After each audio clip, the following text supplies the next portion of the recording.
Arsenic প্রবণ দেগঙ্গায় arsenic মুক্ত বিশুদ্ধ পানীয় জল পরিষেবা দিতে সাংসদ তহবিলের লক্ষাধিক টাকা ব্যয়ে কেনা প্রতিটি পঞ্চায়েতে দেওয়া হয়েছিল পানীয় জল সরবরাহের ট্যাঙ্ক ও বহনকারী ট্র্যাক্টর। সেই লক্ষাধিক টাকা ব্যয়ে কেনা ট্যাঙ্ক ও বহনকারী ট্র্যাক্টর কোথায় কী অবস্থায় পড়ে আছে আজ? আপনি কি জানেন? সত্যি কি সাধারণ মানুষের জনস্বার্থে ব্যবহৃত হয় তা? আসুন দেখে নিই।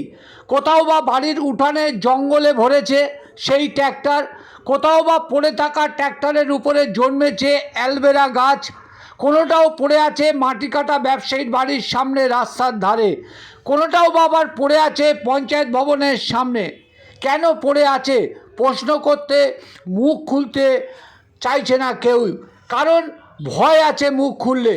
প্রশ্ন সাধারণ মানুষের কাজে যখন লাগে না, তখন কেন লক্ষ লক্ষ টাকা ব্যয়ে কেনা হয়েছিল আর্সেনিক মুক্ত বিশুদ্ধ পানীয় জল সরবরাহের ট্যাঙ্ক ও তার বহনকারী ট্র্যাক্টর? উত্তর থাকবে অধরা। তবে এক গ্রামবাসী কি জানালো তা শুনুন। বেড়াচাপা 1 নম্বর পঞ্চায়েতের অন্তর্গত এবং এই ট্রাক্টরটা কি করতো?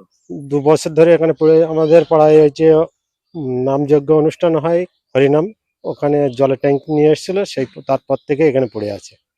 কি অবস্থা, কেন এরকম পড়ে আছে কেন? তা আমি ওটা বলতে পারবো না, কেন পড়ে আছে এটা বলতে পারবো না। এখানে পড়ে আছে এটাই জানি। কি খারাপ আছে?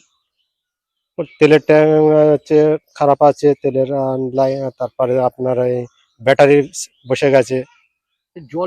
জলের ট্যাঙ্কের সেটা কোথায়? জলের ট্যাঙ্কটা নিয়ে গেছে অন্য জায়গায় আবার গেছে। আপনারা কি চাইছেন? আমরা কি চাইছি, আপনার পঞ্চায়েতের জিনিস পঞ্চায়েতে ফেরত যাক। আপনার নাম? আমার নাম পরিতোষ দাস।